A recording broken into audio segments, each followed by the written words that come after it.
Olá, meus irmãos, graça e paz do nosso Senhor Jesus Cristo. A você, meu irmão, minha irmã, que está na sua casa, que vai ver esse vídeo. Meu desejo é que Deus te abençoe através dessa mensagem, através da sua palavra. Hoje nós prosseguiremos no livro de Marcos, capítulo 8, verso 22 até o verso número 26. Aqui nós temos a cura do cego em Betsaida, ok? Gostaria de ler nesse momento.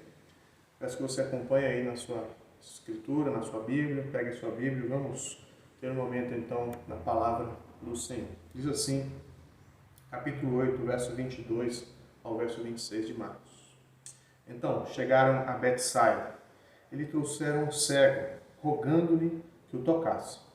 Jesus, tomando o cego pela mão, levou para fora da aldeia e, aplicando-lhe saliva aos olhos, impondo-lhes as mãos, perguntou: vês alguma coisa?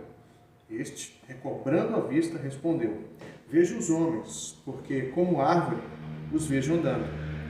Então, novamente lhes pôs as mãos nos olhos, e ele, passando a ver claramente, ficou restabelecido, e tudo distinguia de modo perfeito. E mandou Jesus embora para casa, recomendando-lhe: não entres na aldeia. Até aqui, palavra do Senhor. Vamos orar. Pai, mais uma vez nós nos voltamos para Ti, rogamos, ó Pai, a Tua bênção, a iluminação que vem do Teu Espírito Santo, que o Senhor possa nos dar olhos para ver, ouvidos para ouvir a Tua palavra, a Tua voz, contemplarmos, ó Deus, o Teu Filho amado, o Teu Filho Jesus, nosso Salvador, através da Tua palavra. Fala ao nosso coração, o Senhor esteja nos instruindo, nos consolando, nos motivando, ó Pai, através da Tua santa palavra. Em nome de Jesus é que nós oramos. Amém. Amém, meus irmãos? Então nós temos esse milagre aqui diferente dos outros milagres. Esse é o único milagre onde Jesus vai fazer uma cura em duas etapas. E só Marcos vai registrar esse episódio. Então nenhum dos outros evangelistas, nenhum dos outros 3 livros, dos outros 3 evangelhos trataram dessa cura específica. Mas Marcos, então, ele, naquilo que ele escreve, no objetivo que ele tem de revelar quem é Jesus, ele entendeu que é importante essa cura para o entendimento de Jesus Cristo, para quem é Jesus Cristo, a identidade de Jesus. Nós falamos isso no início das nossas mensagens em Marcos. Um dos objetivos de Marcos é mostrar quem é Jesus, né? Isso é importante para Marcos, ele quer que os seus leitores compreendam a pessoa de Jesus, né? Quem é Jesus Cristo e qual a sua missão, qual a sua obra. Então nós temos esse texto. Eu gostaria então de explicar aqui alguns detalhes desse texto. Primeiro, Jesus Cristo então continua na região norte de Israel, né? Ele está no mar da Galileia. Eles então chegam a Betsaida. Betsaida era a cidade de Pedro, a cidade de André, seu irmão, e também de Filipe. E logo que eles então desembarcam ali, as pessoas, como de costume, começam a levar aos enfermos até Jesus para que ele curasse. E dentre as pessoas, provavelmente, esse cego aqui chamou a atenção então do evangelista, a intenção provavelmente de Pedro aqui, que foi quem ditou esse evangelho para João Marcos, que nós temos aqui nesse momento. Então, levaram o cego até Jesus e rogaram para que Jesus o tocasse. Então, isso é interessante. Esse cego ele já nos mostra que ele tinha bons companheiros, pessoas ali que o levaram até Jesus. Ele sozinho não teria essa capacidade de se aproximar de Jesus. Jesus ia passar, se ninguém o levasse, ele não se aproximaria de Jesus. Está aí a importância de nós termos bons companheiros, bons amigos, pessoas que nos levam até Jesus, pessoas que nos mostram a verdade, pessoas que muitas vezes nos confrontam com a palavra de Deus. Isso é importante, isso é maravilhoso para a nossa vida. E eles pedem, então, eles rogam para que Jesus toque nesse cego. Então eles fazem 2 coisas. Primeiro eles levam o cego até Jesus e em seguida eles pedem, eles intercedem pelo cego. É como se Jesus toca esse cego, que o Senhor possa o abençoar, que o Senhor toque nessa pessoa. Então eles, além de levarem o cego, eles também intercedem por ele. Essa palavra aqui que eles rogam para Jesus a ideia do intercessor, né? A palavra que é usada é paracaléu. O próprio Espírito Santo é também o intercessor. Jesus Cristo também é o intercessor. Ele é aquele que intercede por nós diante de Deus. E o Espírito também intercede por nós, né? Então, que nós também possamos ser intercessores aí da vida das pessoas que não conseguem enxergar Jesus, pessoas que estão cegas aí nas trevas. Então, nós temos aqui algumas lições já para a nossa vida. O texto segue, o verso 23 diz que Jesus então toma esse cego pela mão. Um detalhe, a cegueira era comum naquela região. Dois motivos poderiam levar uma pessoa a ficar cega. Primeiro, é a luminosidade, a intensidade da luz do sol naquele local, refletindo ali na areia, refletindo nos locais, isso poderia causar cegueira. E a segunda é a falta de higiene também, poderia causar cegueira nas pessoas. Esse é um cego, então, e a ideia é que ele não é um cego de nascença, ele ficou cego, nós vamos ver isso um pouco mais à frente. Então, ele é levado até Jesus, as pessoas intercedem por ele, e Jesus, então, toma pela mão, como está aí no verso 23. É interessante, porque Jesus é como se fosse um guia ali daquele cego. Né? O cego, o toque para o cego é muito importante, ele não vê, ele simplesmente ouve, mas Jesus, então, toca ali nele, e começa a conduzir esse homem para fora da aldeia. Jesus não quer, então, que toda a aldeia veja esse milagre. Isso é interessante. Jesus, muitas vezes, ele não está preocupado com a propaganda ali. Muitas vezes, ele cura as pessoas e pede para as pessoas ficarem caladas, para as pessoas não divulgarem o que ele está fazendo. Né? Jesus tem o seu método aí de avançar com o reino de Deus, muito diferente dos métodos humanos, né? De propagar. Muitas vezes a gente faz alguma coisa, a gente quer que todo mundo veja, a gente faz algo bom e quer que todo mundo fique sabendo. E Jesus aqui, de uma maneira diferente, ele toma esse cego e leva ele para fora da aldeia. Jesus quer um relacionamento aqui com esse cego, ele quer intimidade e ele então leva esse homem para fora da aldeia. Esse é um milagre particular. Então Jesus fez esse milagre não diante da multidão. A gente percebe que os discípulos estavam ali. Jesus quer ensinar algo aos discípulos através desse milagre. O texto prossegue dizendo então que Jesus, aplicando-lhe saliva aos olhos, impondo-lhe as mãos, perguntou: vês alguma coisa? Mais uma vez, o método de Jesus ele é diferente, né? Nós temos no capítulo 7, verso 33, Jesus usando também saliva para curar aquele surdo que era também gago, que tinha, na verdade, dificuldade na fala. Jesus cura aquele homem e ele passa a ouvir, e agora Jesus vai curar um cego. Ele usa, então, um método semelhante de aplicar saliva, né? Algo diferente aqui para nós, no nosso contexto, né? Alguém usar saliva para curar, isso não aconteceria, mas Jesus Cristo aqui, ele faz dessa forma, ele age com cada pessoa de uma maneira diferente, apesar de ele curar muitas pessoas, cada pessoa ele trata de uma maneira diferente, ele age na sua vida de uma maneira específica, de uma maneira particular, ele te chama pelo nome, ele vai até você, ele te abençoa de uma maneira específica. Tá? O texto prossegue então, e Jesus, depois de tocar os olhos desse homem, ele faz uma pergunta interessante. Jesus pergunta o seguinte: vês alguma coisa? Na verdade, a gente percebe que Jesus, ele sabe o que ele está fazendo. Ele sabe que ele vai curar aquele homem em duas etapas. Não é que Jesus não teve poder para curar aquele homem. Né? Marcos, em nenhum momento, ele vai falar que falta poder na vida de Jesus, que falta autoridade para Jesus para fazer alguma coisa. Muito pelo contrário. O que Marcos nos mostra é que Jesus tem o poder absoluto em todas as coisas. Mas aqui ele sabe o que ele está fazendo e ele então faz essa pergunta. Ele já sabe a resposta do homem. Jesus cura ele parcialmente, cura pela metade, vamos dizer assim. Só então depois é que Jesus completa ali esse milagre. Então não foi falta de poder ou de vontade de Jesus em curar esse homem. Marcos ele nos mostra que Jesus curou muitas pessoas no decorrer desse livro. Por exemplo, ele vai, no capítulo 2, ele fala para o paralítico: levanta e anda. Capítulo 3, ele fala para o homem da mão ressequida: estende a mão. A mulher do fluxo de sangue, capítulo 5, toca na veste de Jesus e é curada. Capítulo 5 ainda, Jesus ressuscita a filha de Jairo com a palavra, segurando na mão dela. Jesus diz, menina, levanta-te. A menina então ressuscita dos mortos, simplesmente com o toque ali de Jesus, com a palavra de Jesus. Jesus também, por 2 vezes, multiplicou pães e peixes sem nenhum esforço da parte dele.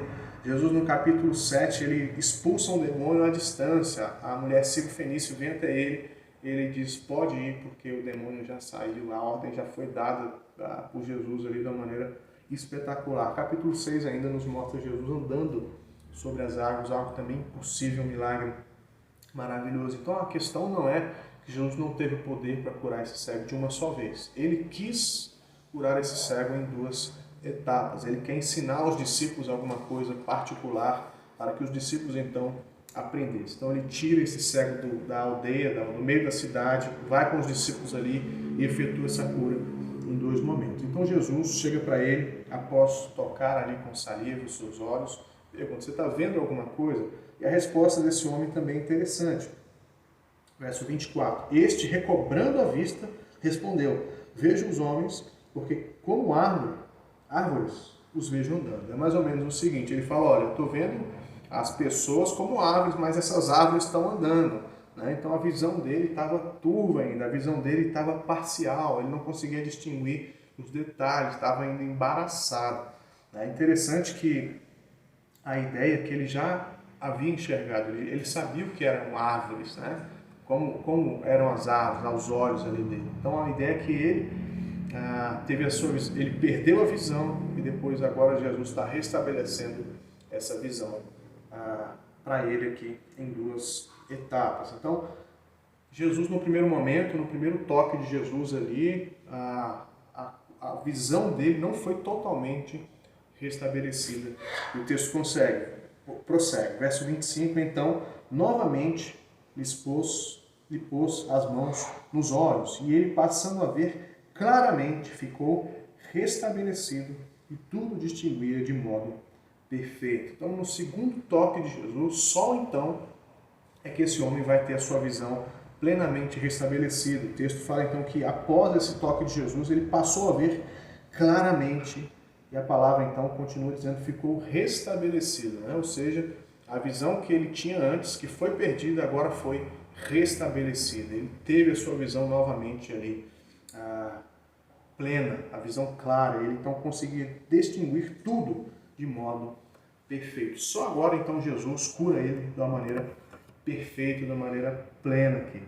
O texto então prossegue dizendo que Jesus manda ele embora para casa. A recomendação de Jesus é não entre na aldeia. Marcos ele não nos fala o motivo pelo qual Jesus mandou ele para casa. Pode ser que Jesus não queria que ele voltasse para a aldeia por algum motivo. Pode ser que Jesus queria que ele fosse para a sua família, para o seu lar, para os seus amados, para aquelas pessoas que gostavam dele. Mas realmente Marcos não dá nenhum detalhe. A ideia é que Marcos não quer que a gente tire o foco aqui da pessoa de Jesus. Ele quer manter a nossa mente aqui nesse milagre, especificamente mostrando a pessoa de Jesus Cristo, como eu falei. Então, a ideia é essa. Jesus ele tem poder, mas ele quis fazer esse milagre em 2 etapas, né? E a pergunta é por que Jesus fez isso? Por que Jesus curou em 2 partes aqui? Um milagre que Jesus poderia ter feito de uma só vez, ele vai fazer em 2 medidas, né? Então, o objetivo, como eu disse, o objetivo do livro de Marcos é apresentar a pessoa de Jesus. Esse milagre aqui, ele é o último milagre da primeira parte do livro de Marcos. Então, o livro de Marcos ele é dividido em 2 etapas. A primeira etapa termina aqui nesse texto onde a gente acabou de ler, acabamos de expor aqui, né? Desde aqui, Jesus Cristo é mostrado estando sempre no norte de Israel. A partir do capítulo 8, do verso 31, verso 27 até o verso 31, Jesus então ele começa a ir para Jerusalém, né? Jesus, é como se Marcos nos apresentasse aqui dois momentos na vida de Jesus. O primeiro momento ele está se mostrando o Messias, ele está mostrando o que ele faz, a restauração que ele faz na vida das pessoas, ele dá a saúde ao paralítico, ele ressuscita as pessoas, ele dá ouvido àqueles que são surdos, ele dá também visão aos cegos. E aí ele pergunta para os discípulos, no capítulo de número 8, verso 29, perdão. Verso 29 desse mesmo capítulo, ele pergunta aos discípulos quem as pessoas estão dizendo que eu sou. E aí a multidão tem uma opinião errada sobre Jesus. É um dos profetas, é João Batista. E aí Jesus pergunta especificamente para eles, mas vocês, quem vocês dizem que eu sou?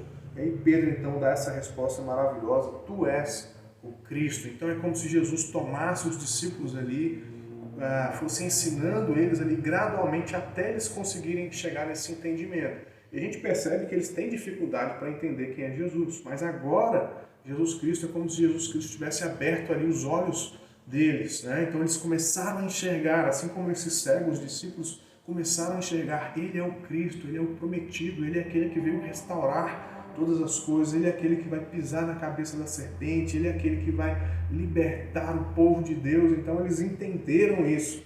E aí a segunda parte do livro, Jesus começa a falar da sua paixão, Jesus começa a falar do seu sofrimento. Isso seria um outro momento que os discípulos também teriam mais dificuldade ainda para entender quem é Jesus. Então, o texto prossegue. Eu quero mostrar esse entendimento do livro aqui de Marcos. Então, a partir do verso 31 desse mesmo capítulo, então começou ele, Jesus, a ensinar-lhes que era necessário que o Filho do Homem sofresse muitas coisas, fosse rejeitado pelos anciãos, pelos principais sacerdotes, pelos escribas, fosse morto e depois de 3 dias ressuscitasse. Então, só agora, só depois desse milagre, só depois de Pedro declarar, ele confessar que ele é o Cristo, é que Jesus começa a ensinar claramente sobre a sua morte. Então, a partir desse momento que os discípulos têm uma primeira visão de Jesus, Jesus então abriu os olhos deles para entenderem que ele é o Messias. Agora eles vão precisar de um outro toque de Jesus para entender que Jesus é o Rei, é o Messias, é o prometido de Deus, mas ele é também o servo sofredor, que ele vai para a cruz, que a restauração de todas as coisas precisa passar pela cruz.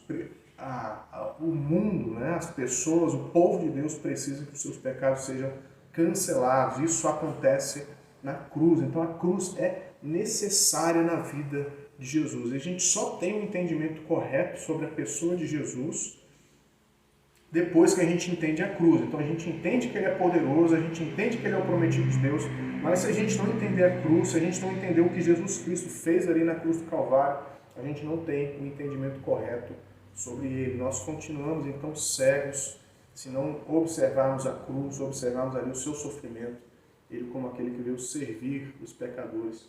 A gente precisa então alcançar esse entendimento. Então a maioria dos estudiosos compreende que Marcos faz esse jogo aqui com o livro, com todo o seu evangelho, e divide o livro dessa forma e coloca esse milagre aqui, a cura do cego de Betsaida, exatamente no ponto onde os discípulos têm os seus olhos ali abertos, mas eles vão precisar ainda compreender um pouco mais. Então a dificuldade dos discípulos são nesses dois sentidos. Um, para entender que Jesus é o Messias, o prometido, o rei que veio trazer o reino, e a outra questão importante, eles precisam compreender que Jesus vai morrer na cruz. Isso para eles continua sendo um escândalo, isso para eles continua sendo algo difícil de entendimento. Então, esse é o texto que nós temos, né? E é interessante como isso nos leva diretamente para o coração da Bíblia, para o Evangelho, para o sofrimento de Jesus, né? Para a morte dele ali, substitutiva na cruz. Né? Nós é que somos pecadores, que merecíamos a morte, mas ele toma o nosso lugar. Então, a cegueira na Escritura ela é um símbolo do entendimento. A pessoa que não conhece a Jesus, a pessoa que não conhece a Deus, a pessoa que não tem o entendimento da verdade de Deus, da palavra de Deus, da vontade de Deus, a Bíblia coloca ela como cega, alguém que está em treva. Assim também a pessoa que está surda, que não entende as coisas de Deus, que não consegue ouvir. Jesus falou isso para os discípulos, eles têm ouvidos, mas não ouvem, têm olhos, mas não veem. Ou seja, os discípulos estão nesse processo, assim também como nós éramos cegos estávamos em trevas, mas Jesus é a luz, Jesus é aquele que vai abrindo ali as trevas no nosso entendimento. Então, esse texto fala sobre essa luz, sobre essa restauração de todas as coisas e aqui dessa cegueira desse homem e particularmente aos discípulos. Eu gostaria de fazer algumas aplicações aqui para nós, para a gente tirarmos algumas lições importantes desse texto. Essa é uma cura, como eu disse, única, não tem nenhuma outra cura dessa forma e só Marcos apresenta, então Marcos tem um objetivo muito claro de mostrar aí a pessoa de Jesus e o entendimento que os discípulos vão ter gradualmente das coisas de Deus, das coisas de Jesus Cristo, tá? A primeira aplicação que eu gostaria de fazer é a importância de nós termos bons companheiros. Esse cego aqui, ele teve ali algumas pessoas que o levaram até Jesus, né? Então, é importante você se cercar de homens santos, de homens de Deus, de homens que conhecem a palavra de Deus. Você, mulher, também, tenha amigas que conheçam a Escritura, pessoas que possam não só te ensinar a Bíblia, mas também te confrontar com a palavra de Deus, te confrontar com a verdade, né? Colocar ali a verdade de Deus, muitas vezes acima até da amizade, mas isso é importante, né? Então a gente precisa aí termos pessoas que nos levam até Jesus, que nos levam à palavra, né? Isso é muito importante. Outra segunda parte dessa aplicação é que você também seja essa pessoa, que você seja alguém que leva as pessoas até Jesus Cristo, que você possa conduzir os cegos espiritualmente até Jesus, para que Jesus então toque ali nessas pessoas, que você possa rogar a Jesus Cristo para que abra os olhos de alguém, de algum parente seu, de algum amigo, de alguma pessoa que você conheça, que você sabe que não conhece Jesus, ou seja, está ainda em trevas. Então, tenha bons companheiros e seja também um bom companheiro. Muitas vezes a gente percebe algumas pessoas que nos levam para o mau caminho, né?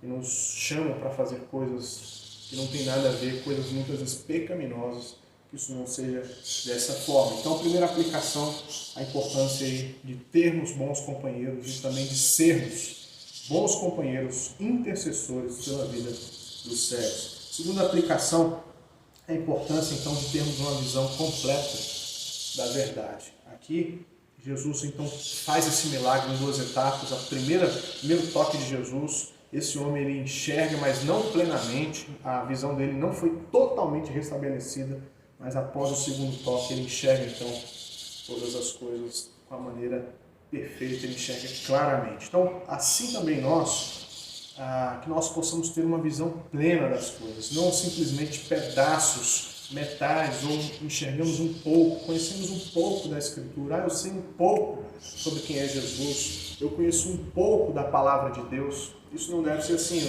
A nossa compreensão da Escritura deve ser plena. É claro que nós só vamos entender completamente as coisas de Deus quando chegarmos na glória. Só lá na eternidade é que a gente vai ter uma visão completa das coisas. Isso é óbvio. Mas aqui nessa terra, pela palavra de Deus, nós podemos ter um entendimento, uma visão adequada das coisas, né? Isso passa então por compreendermos plenamente, ou até onde nos é possível chegar, sobre a pessoa de Jesus, sobre a Escritura, né?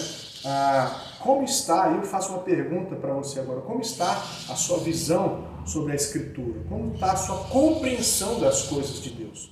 Algumas pessoas tomam a Escritura, ou tomam algumas partes da Escritura e levantam como bandeira. Por exemplo, Deus é amor, Deus ama todas as pessoas, é como se Deus fosse um leão sem dente, um leão bonzinho, sem unha e sem dente.